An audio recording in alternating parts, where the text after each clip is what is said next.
Pasta 35. Lei 35. Domine a arte de saber o tempo certo. Julgamento. Jamais demonstre estar com pressa. A pressa atrai a falta de controle de si mesmo e do tempo. Mostre-se sempre paciente, como se soubesse que tudo acabará chegando até você. Torne-se um detetive do momento certo. Fareje o espírito dos tempos, as tendências que o levarão ao poder. Aprenda a esperar quando ainda não é hora e atacar ferozmente quando for propício. A lei observada.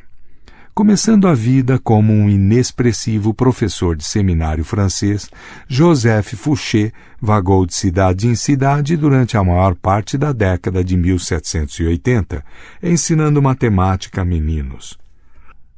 Mas ele nunca se comprometeu totalmente com a igreja, nunca se ordenou padre, tinha planos maiores.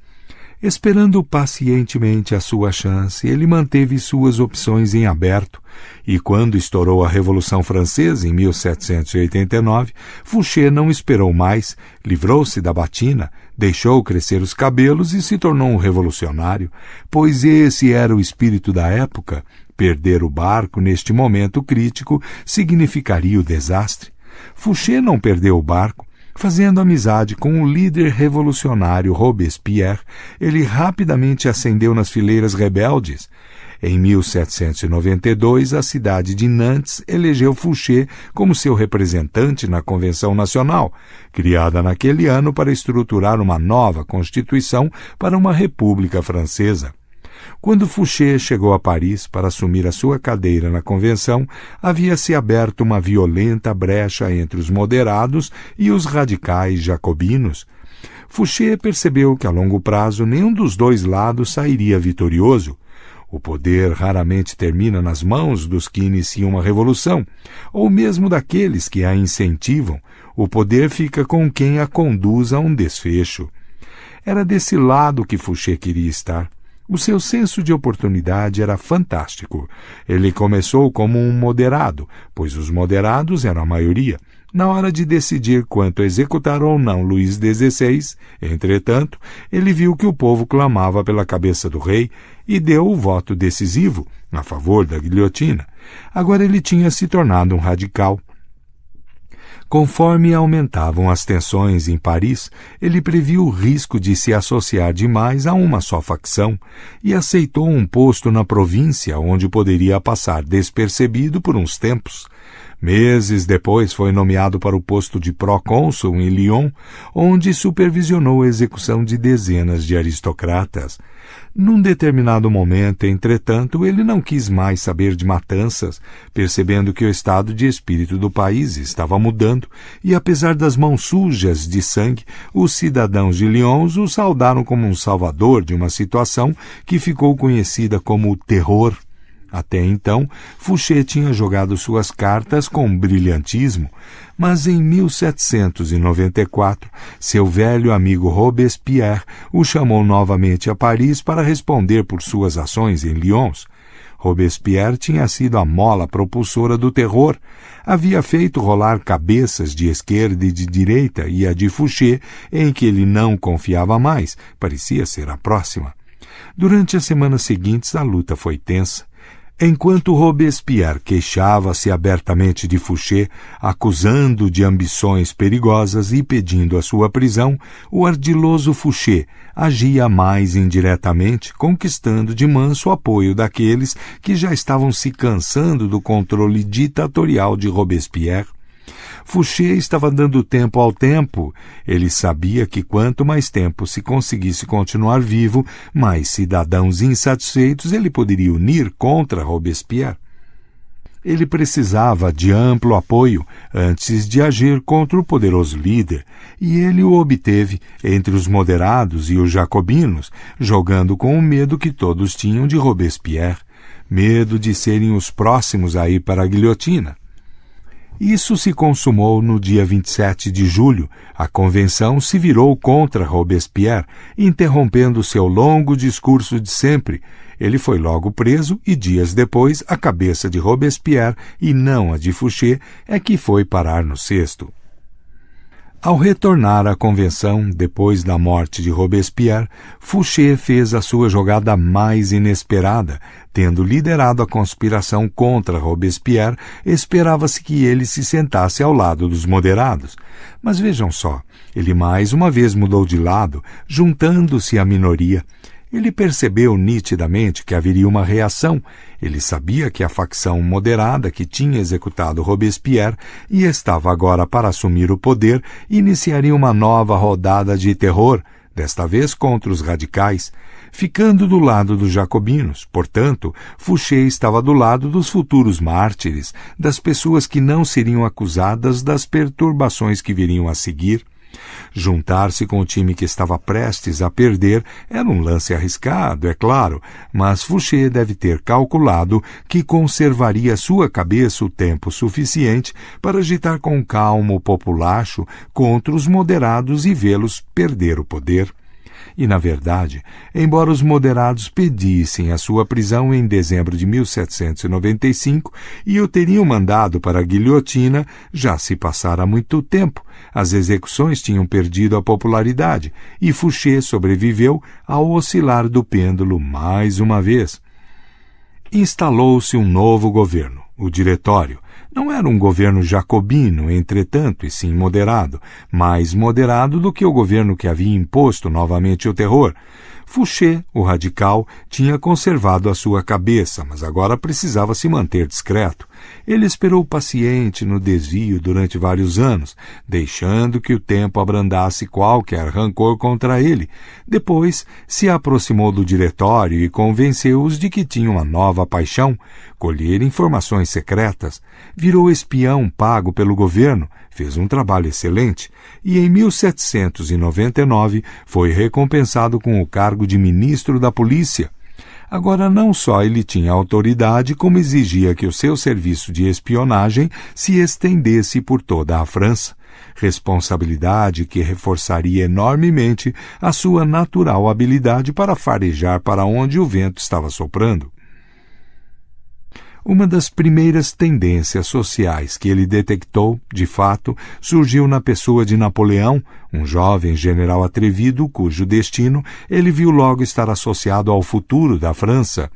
Quando Napoleão desencadeou um golpe de Estado em 9 de novembro de 1799, Fouché fingiu estar dormindo. Na verdade, ele dormiu o dia inteiro. Por esta ajuda indireta, deveria ser sua a tarefa, afinal de contas, impedir um golpe militar. Napoleão o manteve como ministro da polícia no novo regime. Nos anos seguintes, Napoleão passou a confiar cada vez mais em Fouché.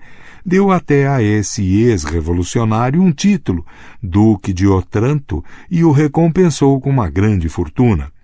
Em 1808, entretanto, Fouché, sempre sintonizado com a época, percebeu que Napoleão estava em decadência. Sua guerra fútil com a Espanha, país que não representava nenhuma ameaça para a França, era indício de que ele estava perdendo o senso de limite. Não sendo o homem de naufragar junto com o navio, Fouché conspirou com Talleyrand para derrubar Napoleão. Embora a conspiração falhasse, Talleyrand foi exonerado. Fouché ficou, mantido, porém, as rédeas curtas. Ela divulgou um crescente descontentamento com o imperador, que parecia estar perdendo o controle. Em 1814, o poder de Napoleão ruiu e as forças aliadas finalmente o venceram. O governo seguinte foi uma restauração da monarquia com o rei Luís XVIII, irmão de Luís XVI. Fouché, com o nariz sempre farejando a próxima guinada social, percebeu que Luís não ia durar muito. Ele não tinha a perspicácia de Napoleão. Fouché mais uma vez deu tempo ao tempo, escondendo-se longe dos refletores. Como de esperado, em fevereiro de 1815, Napoleão escapou da ilha de Elba, onde estava prisioneiro. Luís XVIII entrou em pânico. A sua política tinha afastado os cidadãos que agora clamavam pela volta de Napoleão. Assim, Luís se voltou para o único homem que poderia talvez salvar a sua vida, Fouché, o ex-radical que havia mandado seu irmão, Luís XVI, para a guilhotina, mas que agora era um dos políticos mais populares e admirados da França. Fouché, entretanto, não ia tomar o partido de um perdedor. Recusou o pedido de ajuda de Luís, fingindo que ela era desnecessária, jurando que Napoleão jamais retornaria ao poder, embora sabendo do contrário. Pouco tempo depois, é claro, Napoleão e seu novo exército de cidadãos se aproximavam de Paris. Vendo seu reino prestes a entrar em colapso, sentindo que Fouché o havia traído e certo de não desejar este homem capaz e poderoso no time de Napoleão, o rei Luís mandou prender e executar Fouché. No dia 16 de março de 1815, a polícia cercou a carruagem de Fouché num boulevard de Paris. Seria este o seu fim? Talvez, mas não de imediato. Fouché contou à polícia que um ex-membro do governo não podia ser preso na rua. Eles acreditaram na história e o deixaram voltar para casa. Mais tarde, naquele mesmo dia, eles foram até lá e mais uma vez lhe deram voz de prisão. Fouché concordou, mas os oficiais teriam a bondade de permitir que um cavalheiro se lavasse e trocasse de roupa antes de deixar a sua casa pela última vez. A permissão foi dada e Fouché saiu da sala. O tempo foi passando e Fouché não voltava. Finalmente os policiais foram até o quarto ao lado, onde viram uma escada encostada numa janela aberta, que dava para um jardim lá embaixo. Naquele dia e no dia seguinte, a polícia vasculhou Paris atrás de Fouché, mas aí já se ouviam lá longe os canhões de Napoleão e o rei com toda a sua corte tinha fugido de Paris. Assim que Napoleão entrou em Paris, Fouché saiu do esconderijo. Havia ludibriado mais uma vez o carrasco. Napoleão saudou o seu ex-ministro de polícia e lhe devolveu com prazer o seu antigo posto. Durante os 100 dias que Napoleão permaneceu no poder até o Waterloo, foi basicamente Fouché quem governou a França. Depois da queda de Napoleão, Luís XVIII voltou ao trono e, como um gato com 9 vidas, Fouché ficou para servir a mais um governo. A essa hora, o seu poder e influência eram tão grandes que nem o rei ousava desafiá-lo. Interpretação. Num período de tumulto sem precedentes, Joseph Fouché prosperou com seu domínio da arte do oportunismo. Ele nos ensina muitas coisas importantes. Primeira, é importantíssimo reconhecer o espírito da época. Fouché sempre olhava 2 passos à frente, descobria a onda que o levaria ao poder e embarcava nela. Você deve sempre trabalhar a favor dos tempos, prever reviravoltas e não perder o barco. Às vezes, o espírito da época é obscuro. Reconheça, não pelo que é mais sonoro e óbvio, mas pelo que está escondido e adormecido. Procure os Napoleões do futuro e não se prenda aos destroços do passado. Segunda, reconhecer os ventos prevalecentes não significa necessariamente seguir com eles. Qualquer movimento social potente cria uma forte reação. É mais sensato prever que reação será essa, como fez Fouché depois da execução de Robespierre. Em vez de navegar na crista da onda do momento, espere que a maré vazante o leve de volta ao poder. Ocasionalmente, aposte na reação que está fermentando e coloque-se na vanguarda. Finalmente, Fouché tinha uma extraordinária paciência. Sem a paciência como sua espada e escudo, o seu senso de oportunidade falhará e você inevitavelmente se verá como um perdedor. Quando a época não era favorável a Fouché, ele não lutava, não se exaltava nem atacava precipitadamente. Ele se mantinha calmo e discreto, conquistando com paciência o apoio dos cidadãos, o baluarte da sua próxima ascensão ao poder. Sempre que se via na posição do mais fraco, ele pedia um tempo, que ele sabia seria sempre seu aliado se fosse paciente. Reconheça o momento, portanto, de se esconder na grama ou por trás de uma pedra, assim como o momento de mostrar as presas e dar o bote. O espaço se recupera, o tempo não. Napoleão Bonaparte, 1769-1821. As chaves do poder. Tempo é um conceito artificial que nós mesmos criamos para tornar a infinitude da eternidade e do universo mais suportável, mais humana. Visto que inventamos o conceito de tempo, somos também capazes de moldá-lo de certa forma, de fazer truques com ele. O tempo de uma criança é longo e lento e muito vasto. O tempo de um adulto passa zunindo assustadoramente rápido. O tempo, portanto, depende da percepção, que nós sabemos pode ser alterada intencionalmente. Esta é a primeira coisa que temos de compreender para dominar a arte de escolher o momento certo. Se um tumulto interno causado por nossas emoções tende a acelerar o tempo, controlando nossas reações emocionais, o tempo vai andar bem mais devagar. Esta maneira alterada de lidar com as coisas tende a estender a nossa percepção do tempo futuro, abre possibilidades que o medo e a raiva fecham e nos dá a paciência, que é o principal requisito na arte de escolher o momento certo. São 3 os tipos de tempo com os quais temos de lidar. Cada um deles traz problemas que podem ser solucionados com habilidade e prática. Primeiro, existe o tempo longo, o tempo que se arrasta por anos e que deve ser administrado com calma e paciência. Devemos lidar com o tempo longo, de preferência na defensiva. Esta é a arte de não agir impulsivamente, de esperar a oportunidade certa. Em seguida, tem o tempo forçado, o tempo curto que podemos manipular como uma arma ofensiva, perturbando a noção de tempo dos adversários. Finalmente, o tempo final, quando um plano tem que ser executado com força e rapidez. Nós esperamos, o momento é este e não devemos hesitar. Tempo longo.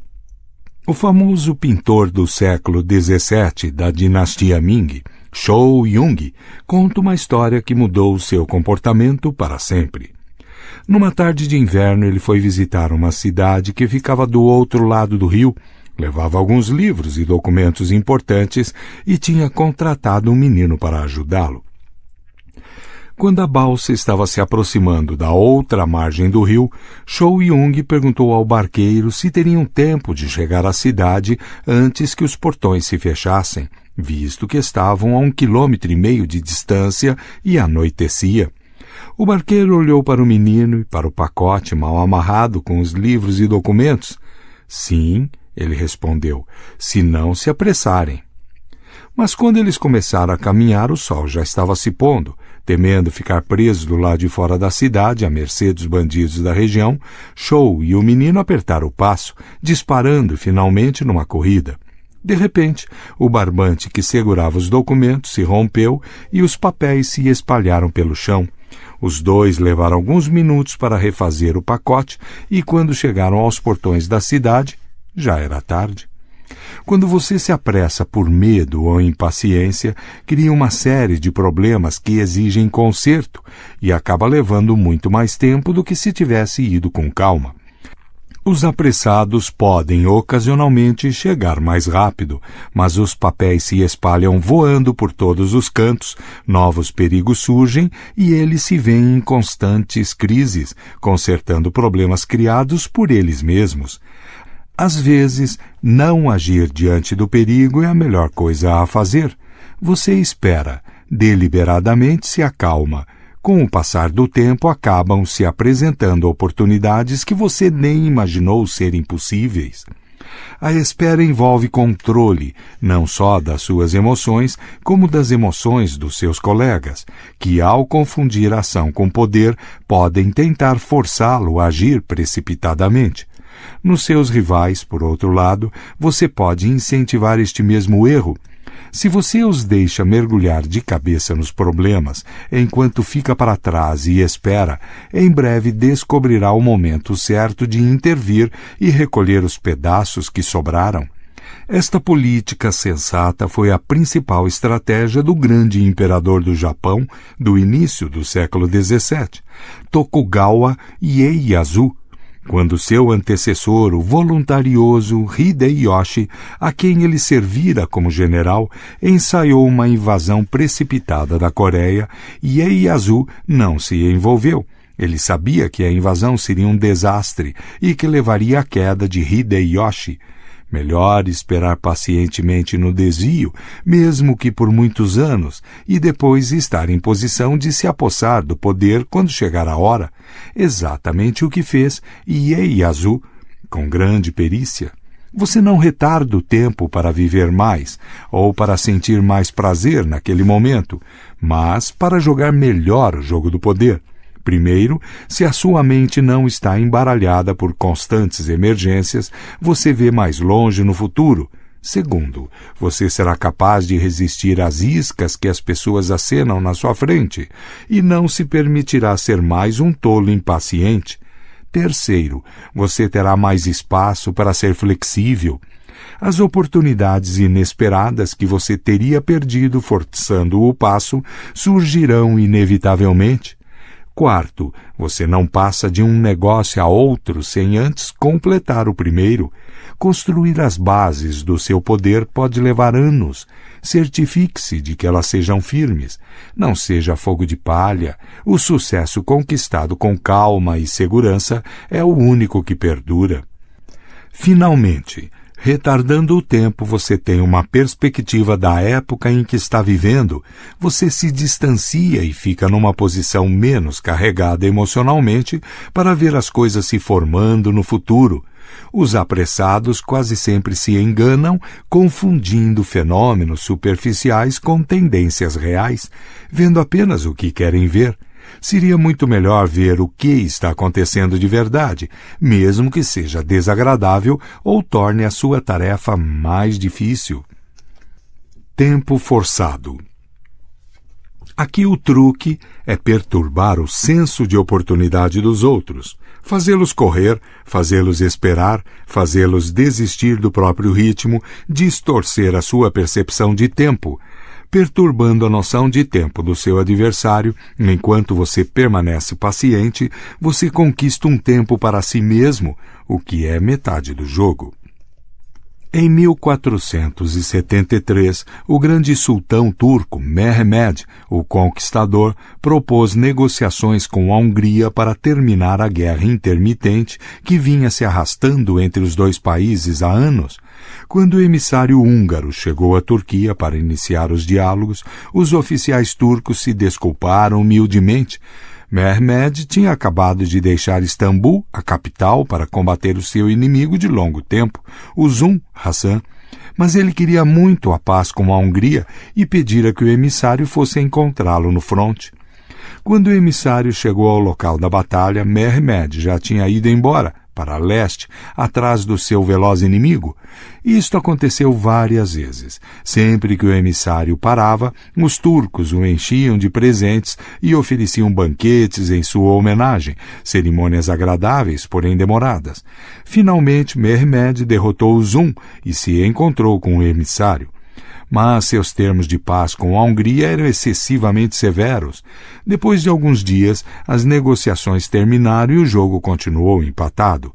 Mas para Mehmed estava tudo bem. De fato, ele tinha planejado tudo.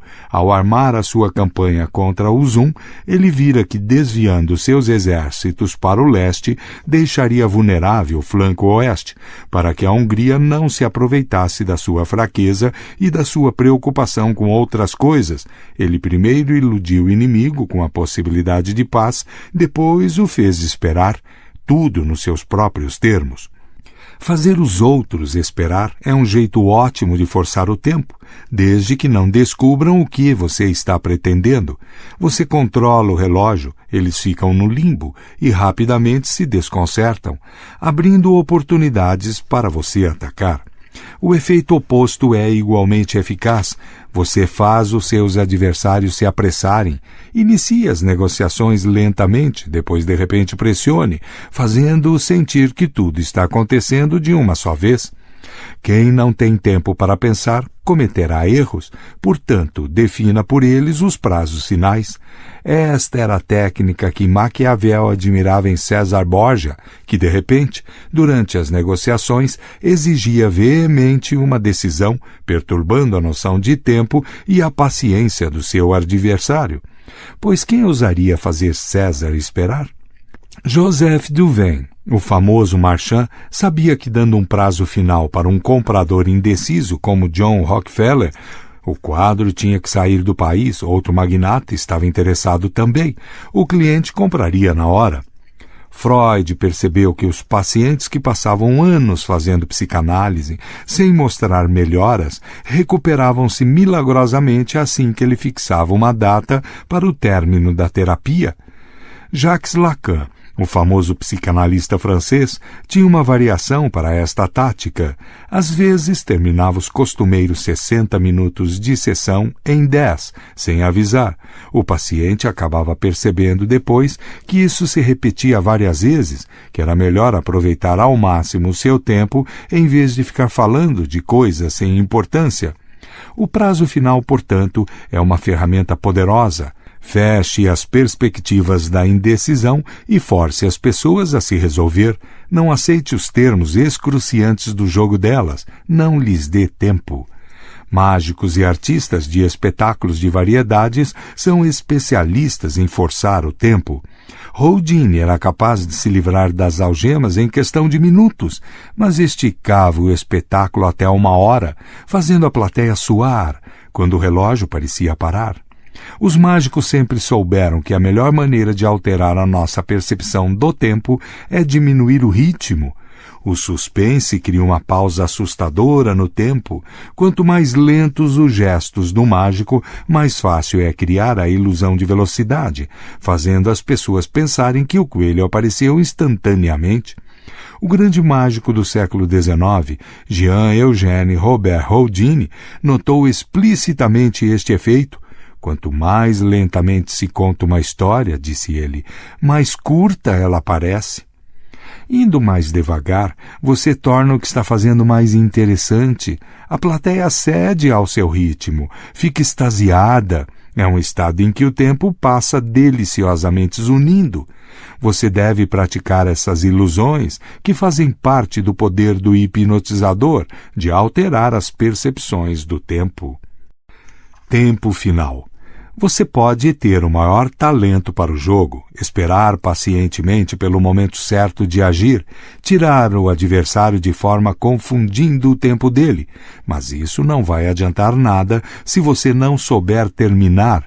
Não seja como essas pessoas que parecem modelos de paciência, mas na verdade só estão com medo de encerrar as coisas. A paciência é inútil se não estiver combinada com uma disposição para atacar sem piedade o seu adversário no momento certo. Você pode esperar o tempo que for necessário para chegar à conclusão, mas, quando chegar, ela deve ser rápida. Use a velocidade para paralisar o seu adversário, encubra os erros que você possa ter cometido e impressione as pessoas com a sua aura de autoridade e determinação. Com a paciência de um encantador de serpentes, você a atrai com calma e constância de ritmo. Mas, quando ela já saiu, você fica balançando o pé sobre a sua mortífera cabeça. Não existe nenhum motivo que justifique a mais leve inquietação no seu lance final.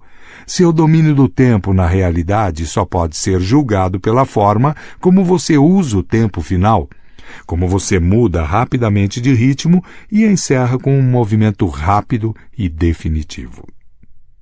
Imagem: o falcão. Paciente e em silêncio, ele dá voltas no céu, lá em cima, tudo acompanhado com sua poderosa visão.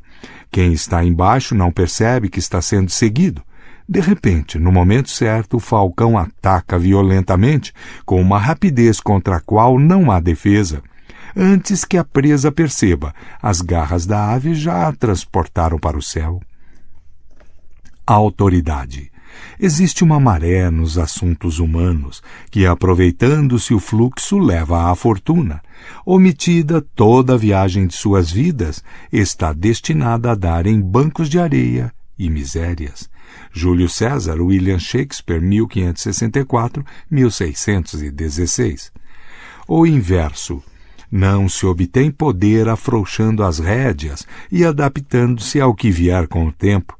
Até certo ponto você deve guiar o tempo, ou será impiedosamente sua vítima. Por conseguinte, não há inverso para esta lei. Notas. A lição de Sertório. A força de Sertório estava agora aumentando rapidamente, pois todas as tribos entre o Ebro e os Pirineus estavam do seu lado e as tropas vinham em bandos todos os dias juntar-se a ele de todas as regiões. Ao mesmo tempo, ele estava preocupado com a falta de disciplina e com o excesso de segurança desses bárbaros recém-chegados, que gritavam para que ele atacasse o inimigo e não tinham paciência com suas táticas proteladoras, e ele, portanto, tentou convencê-los com argumentos. Mas, ao ver que estavam descontentes e continuavam pressionando com suas exigências, apesar das circunstâncias, ele deixou que fizessem como queriam e travassem combate com o inimigo. Ele esperava que sofressem uma grave derrota sem serem totalmente esmagados, e que isto os deixaria mais dispostos a obedecer às suas ordens no futuro. Tudo ocorreu como ele esperava, e Sertório foi salvá-los, providenciou um ponto de reunião para os fugitivos e os levou sãos e salvos de volta para o acampamento. O seu próximo passo foi reanimar seus espíritos abatidos e, assim, passados alguns dias, ele convocou uma reunião geral. Antes, arranjou 2 cavalos, um velho e fraco, o outro grande, saudável, com uma cauda graciosa, notável pela espessura e beleza da crina. Ao lado do cavalo fraco colocou um homem forte e alto, e ao lado do cavalo enérgico um homem baixo e de físico mediano. A um sinal, o homem forte agarrou a cauda do seu cavalo e tentou puxá-la em sua direção com toda a força, como se fosse arrancá-la, enquanto que o homem fraco começou a puxar um por um os pelos da cauda do cavalo forte. O homem forte, depois de puxar inutilmente com toda a sua força e com isso divertir muitos espectadores, acabou desistindo, enquanto o homem fraco, rapidamente e sem muito esforço, desnudou toda a cauda do seu cavalo. Em seguida, Sertório se ergueu e disse: Agora vocês podem ver, meus amigos e aliados, que a perseverança é mais eficaz do que a força bruta, e que há muitas dificuldades que são insuperáveis se vocês tentarem fazer tudo de uma só vez, mas que cederão se vocês a dominarem pouco a pouco. A verdade é que um esforço firme e constante é irresistível, pois é assim que o tempo domina e vence as maiores forças da terra. Ora, o tempo, vocês devem se lembrar, é um bom amigo e aliado para quem usa a inteligência para escolher o momento certo, e um inimigo perigosíssimo para quem se precipita na hora errada. A vida de Sertório, Plutarco, aproximadamente 46 a 120 depois de Cristo. O Sr. Xi tinha 2 filhos. Um gostava de estudar e o outro de guerrear. O primeiro expôs seus ensinamentos morais diante da corte admirada de Qin e foi nomeado tutor, enquanto o segundo falou de estratégia na corte belicosa de Shu e foi nomeado general. O paupérrimo Sr. Meng, ouvindo falar de tais proezas, mandou seus 2 filhos seguirem o exemplo dos filhos de Xi. O primeiro expôs seus ensinamentos morais na corte de Qin, mas o rei de Qin disse: no momento os estados estão discutindo violentamente e todos os príncipes estão ocupados armando suas tropas até os dentes. Se eu der ouvidos ao palavrório deste moralista, em breve estaremos arrasados. E mandou castrar o sujeito. Enquanto isso, o segundo irmão exibiu seu gênio militar na corte de Wei, mas o rei de Wei disse: o meu estado é fraco, se eu confiar na força em vez da diplomacia, em breve estaremos arrasados. Se, por outro lado, eu deixar esse provocador solto, ele irá oferecer seus serviços a outro estado, e aí é que estaremos em dificuldades. E mandou cortar fora os pés do sujeito. Ambas as famílias fizeram exatamente a mesma coisa. Uma no momento certo, mas a outra na hora errada. Portanto, o sucesso não depende de lógica, mas de ritmo. Lietzu, citado em The Chinese Looking Glass, Dennis Bloodworth, 1967. O sultão da Pérsia havia condenado à morte 2 homens. Um deles, sabendo quanto o sultão apreciava o seu garanhão, ofereceu-se para ensiná-lo a voar em 1 ano, em troca da sua vida. O sultão, imaginando-se como o único cavaleiro de um cavalo voador do mundo, concordou. O outro prisioneiro olhou para o amigo sem acreditar. Você sabe que cavalos não voam? Que ideia louca foi essa? Você só está adiando o inevitável. Não tanto, disse o primeiro prisioneiro. Na verdade, eu me dei 4 chances de liberdade. Primeiro, o sultão talvez morra neste ano. Segundo, talvez eu morra. Terceiro, o cavalo talvez morra. E quarto, quem sabe eu ensino o cavalo a voar. A Arte do Poder, R.G.H. Siu, 1979. A Truta e o Gobião. Um pescador, no mês de maio, lançava o seu anzol às margens do Tâmisa, usando uma mosca artificial como isca. Ele jogava a sua isca com tamanha arte que uma jovem truta estava para abocanhá-la quando a mãe a impediu. Jamais, falou ela, se precipite se houver possibilidade de risco, minha filha. Pense um pouco antes de fazer algo que pode ser fatal. Como sabe de longe se é mesmo uma mosca ou a cilada de um inimigo? Deixe que outro experimente antes de você. Se for uma mosca, ele provavelmente errará o primeiro ataque, e o segundo poderá acontecer, se não com sucesso, pelo menos com segurança. Mal ela havia acabado de falar, e um gobião abocanhou a mosca falsa e serviu de exemplo para a filha doidivanas, que entendeu a importância do conselho da sua mãe. Fabulous, Robert Dodsley, 1703-1764.